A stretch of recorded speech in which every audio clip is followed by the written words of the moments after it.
How to get your traffic more efficient in your city. Well, this video will be in a few steps. So the first step is road hierarchy. Yes, there is a hierarchy in the road system, and that means that you have highway roads like this one, where they can go pretty fast without any interruptions between the roads. This is right beside it, but not on the road itself. With a road that comes off the highway road, for example, the smaller roads that go towards the city, and you have many more interruptions. For example, it ends with a roundabout. It has junctions. It doesn't have a lot of interruptions, but it does have a few. Then, the last roads, you have the residential roads, and those are the lowest on the hierarchy. These roads have really a lot of junctions or interchanges or interruptions between each road. People can cross over these roads. So this is the road hierarchy. Now, how to get your traffic more efficient? You will use this road hierarchy. Yes, so when you start in a city, you will notice that you start with something like this junction over here. This is something like your city entrance. It starts in a highway road, and what I do is I continue on this highway road alongside of the city, that once it comes here at the end of our map, I will end it with a roundabout to keep it nice and flowing. Here on a roundabout, people can go off and continuing on the roundabout to other roads. So this will have a nice situation for flowy. But if you have a city where there are two entrances, so one on the bottom and one at the top of the city, there's one city where you have two entrances. If you have these two entrances and both from those entrances are highway roads, if you just continue that road on endlessly, then your traffic will have much more to work with than just normal residential roads. Because if I did right away with the highway roads, if I made it into a residential road with just one lane, then traffic needs to come from 3 lanes just to 1 lane.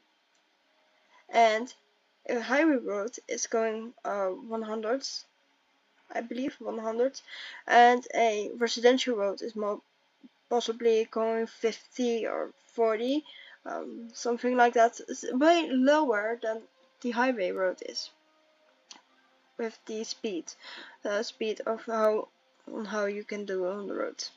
Well, so highway roads are really useful, and I would definitely use them at the beginning entrance and continue them all the way through your whole city. And if you don't have 2 entrances to your city, then just end it with a roundabout, with a big roundabout with multiple lanes.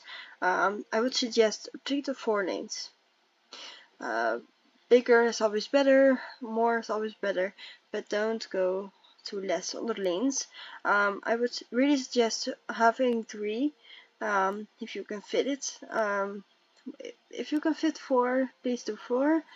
But don't do 1 or 2 lanes. It's way too less. Because you have a highway road, and a highway road has 3 lanes, and you need a roundabout that has 4 lanes officially, because that is how the mathematics work. If you just do 1 lane, then all the traffic again needs to come from a 3-lane road to 1-lane road, and that just does not work. Then for the second thing, if you have a highway road and you need to go to a smaller road, you just put an intersection in between, with an intersection where the highway road goes on, and where the you have just some slip lanes that go off to these smaller roads. Yes, that's really important, because you see right here, the bigger roads right under there, under this bridge, is continuing on and does not have any problems with the road that goes on top of it. You will see that it's nice and flowing. You don't have any problems at these junctions, because It is slip lanes, and slip lanes is only just one simple road that can have traffic onto the highway roads or off the highway roads. So please do these things to minimize traffic jams. Then another tip is having roundabouts is always useful, or having traffic lights even. Or set up priority signs with traffic manager, for example. This is traffic manager, and you can see if I click on this, you will have priority signs. So this is continuing on, and this side is need to be stopped if traffic comes from the other sides. This is also really important. With traffic manager, you can also add traffic lights and time traffic lights as well. Lane arrows, it's really handy to have this. You can download it from the Steam Workshop. I will leave it down there. I use for the pedestrians some pedestrian bridges.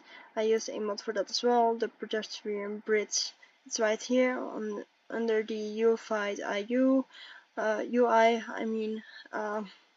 It's the pedestrian bridge mod. I will leave that down below as well. So also really handy to have, and pedestrians go over the roads and don't go through the whole road system again, which will also cause traffic jams if you have a really highly used road right here. It's not that busy yet, so people actually can still walk on the road if they really want to.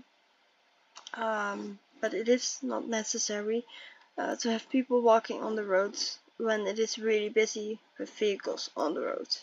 So there's another thing that I want to explain, and that are my residential roads. I use a 4-lane road. Yes, it is actually quite a lot, but I use a normal road that is just one normal road, and then I have a right beside it a emergency lane. With this emergency lane, only buses, only emergency vehicles can go over this road, and no normal vehicles like cars and motorcycles can over that road. This will actually really help your city.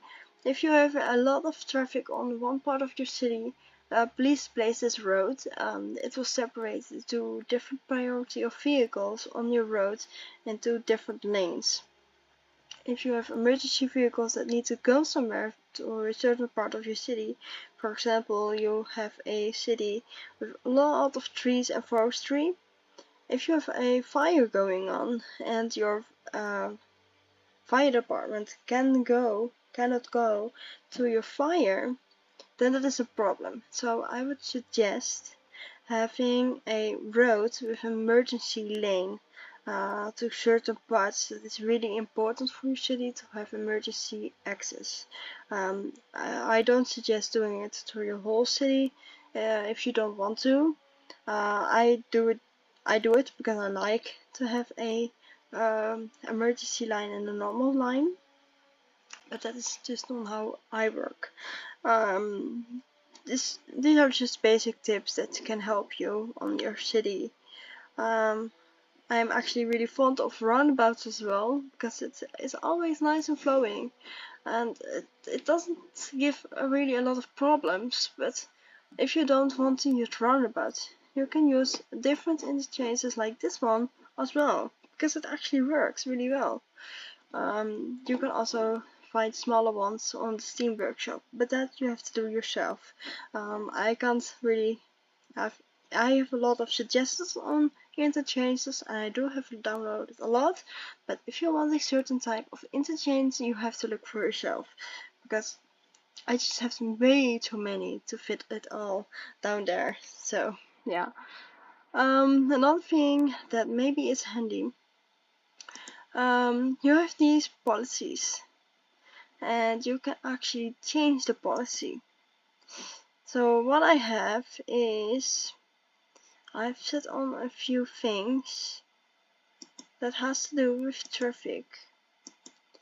And if you have certain types of DLC, you can actually ban certain traffic, I believe. I don't know that, so I just do on the policy the heavy traffic ban.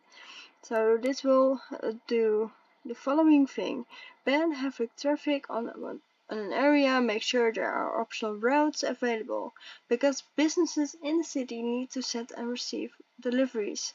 No heavy transport vehicles allowed. Does not affect highways. Good to know.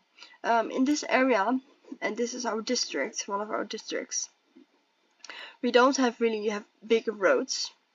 We just have residential road and one big road.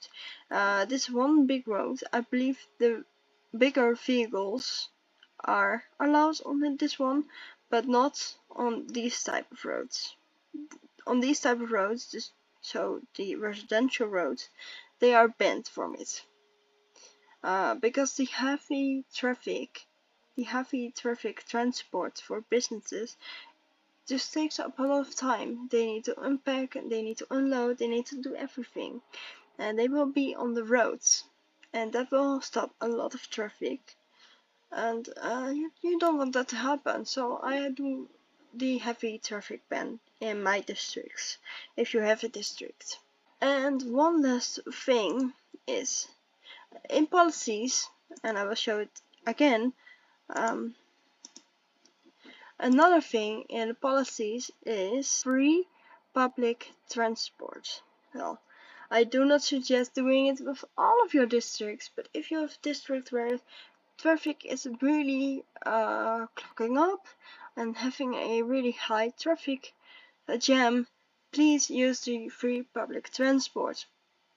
This will allow your citizens to use the public transport for free, and this will actually help you with a lot of traffic jams. I hope you liked it, and I hope you understand on how the traffic now works in your city. And I'm not saying that I know a whole lot on city building and a whole lot on traffic managing, but these are the few things that I really use for my city, and it works quite well. So I hope you liked it, and I hope you find it really useful. Click on like and click on the subscribe button, and I will see you with a new video.